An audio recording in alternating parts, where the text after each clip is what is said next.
10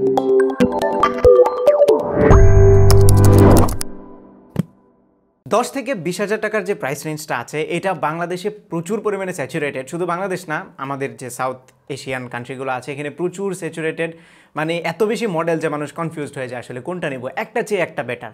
এবং যখনই একটা ফোন লঞ্চ হয় আমাদের দেশে কোনো একটা প্রাইস পয়েন্টে অ্যান্ড দেন সেটা আমরা রিকমেন্ড করি, তার ঠিক 1 মাস পরে দেখা গেছে ওইটা চেয়ে তার একটা বেটার ফোন চলে আসে। একটা ডিলেমার মধ্যে তখন পড়ে যায় আসলে। সো আজকে একটা ফোন আমরা রিকমেন্ড করছি, তার মানে এই না যে এটা আজকে থেকে 2 মাস বা 3 মাস পরে এটা তখনও রিকমেন্ডেড থাকবে, তখন হয়তো বা গিয়ে দেখবেন অন্য কোনো একটা ফোন ভালো আসছে। তবে আজকে আমরা যে ফোনটা নিয়ে কথা বলবো এটাও কিছুটা সেরকমই। আমি শুরুতেই বলে দিচ্ছি রিকমেন্ড করার মতো একটা ফোন, এটা হচ্ছে Infinix 8i এবং এই ফোনটির বাংলাদেশে বাজার মূল্য হচ্ছে 14,990 টাকা।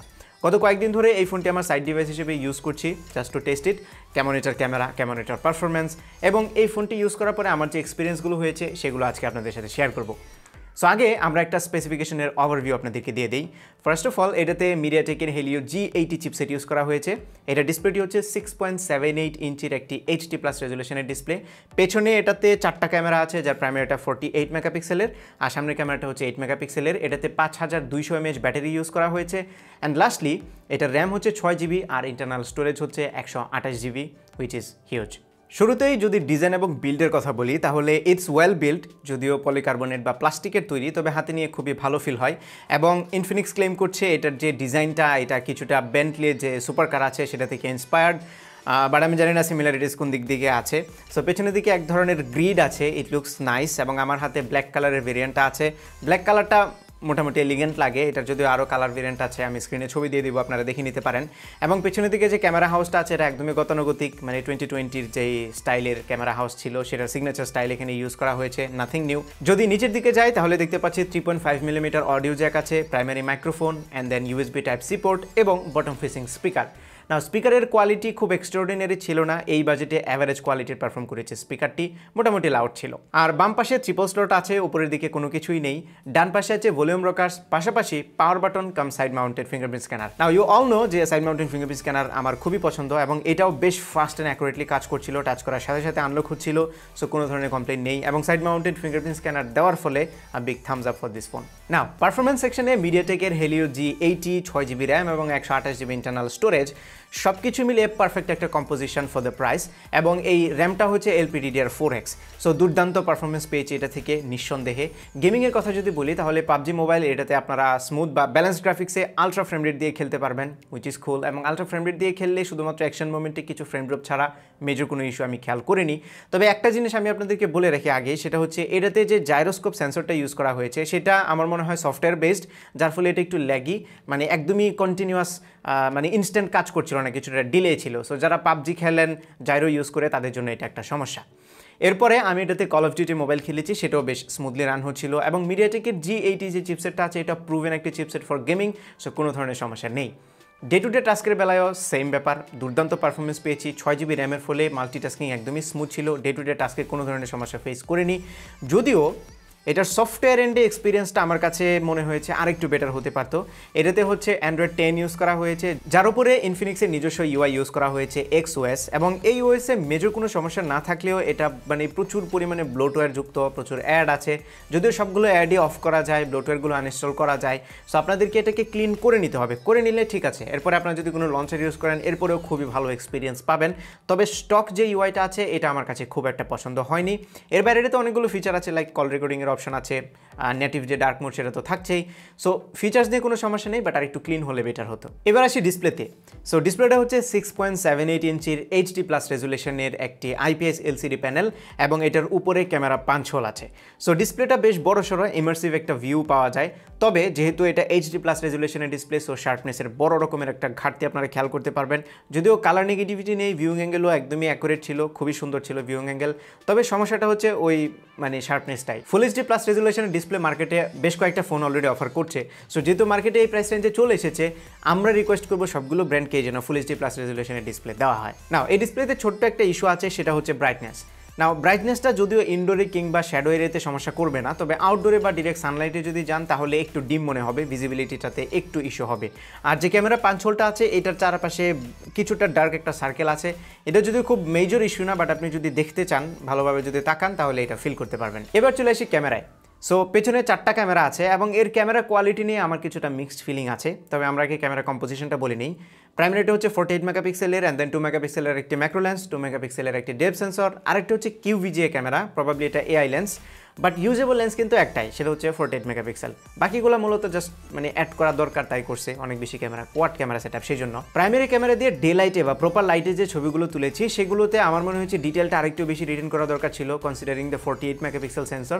একটু প্রসেস করতে গিয়ে কোনো জায়গাতে আমি দেখলাম যে ডিটেলটা হারিয়ে যাচ্ছিল, শার্পনেসও খুব একটা বেশি ছিল না। সো আবার ছবিতে কনসিস্টেন্সি একটু কম ছিল, মানে কিছু লাইটিং সিচুয়েশনে ছবি খুব ভালো আসতেছিল, আবার কিছু লাইটিং কন্ডিশনে খুব একটা ভালো আসছিল না, ডাইনামিক রেঞ্জও খুব একটা ওয়াইড ছিল না। সো আমি বলবো হ্যাঁ, মানে ডে লাইটের ছবিগুলো নিয়ে কিছুটা মিক্সড ফিলিং, কখনো ভালো আসছিল আবার কখনো ভালো আসছিল না। ডেপথ সেন্সরের বেলায়ও সেম, আপনারা ব্যাকগ্রাউন্ড ব্রাইটনেসটা স্মুথ পাবেন, এজ ডিটেকশন অলমোস্ট অ্যাকুরেট, তবে আবারও ডিটেলের ঘাটতি কিছুটা আমি লক্ষ্য করেছি। লো লাইটের ছবি এই বাজেটের ফোনগুলো থেকে খুব একটা বেটার এক্সপেক্ট করা উচিত না, এবং এটা থেকেও সেম। নাইট মোডে বা রেগুলার মোডে যে মোডেই ছবি তুলে না গেল, ছবিগুলো একটু ব্রাইট হয়, তবে ছবিতে ডিটেল শার্পনেস একদমই থাকে না, মানে মোটামুটি মানে চালিয়ে নেওয়ার মতো ছবির কোয়ালিটি আপনারা লো লাইটে পাবেন। আর ম্যাক্রো লেন্সটাও খুব একটা ইউজেবল না, যদি ভালো লাইটে ছবি তোলেন তাহলে হয়তো সোশ্যাল মিডিয়াতে শেয়ার করার মতো ছবি পেতে পারেন, তবে এটা না দিয়ে যদি একটা আলট্রাওয়াইড শুটার দিত তাহলে আমি একটু বেশি পছন্দ করতাম। আর পেছনের ক্যামেরা দিয়ে 1440p বা 2K রেজুলেশনে 30 ফ্রেম পার সেকেন্ডে ভিডিও রেকর্ড করা যাবে এবং বিউটি মোডেও ভিডিও রেকর্ড করা যায়, সো কেউ চাইলে এটাও করতে পারেন। Moving on to the front camera. So সামনের ক্যামেরাটি হচ্ছে 8 মেগাপিক্সেলের, যদিও আমরা এই বাজেটে এখন আরও হায়ার মেগাপিক্সেলের ক্যামেরাও দেখি, তবে 8 মেগাপিক্সেলও খারাপ না। এটার ছবির কোয়ালিটি ডে লাইটে বা প্রপার লাইটে মোটামুটি ভালোই লেগেছে আমার কাছে, কোনো ধরনের সমস্যা নেই, যদিও কালারটা আরেকটু অ্যাকুরেট হতে পারতো, বাট এই বাজেটের ফোনগুলোতে আসলে একটু ওভার প্রসেসিং হয়, এটা আমরা সবাই জানি।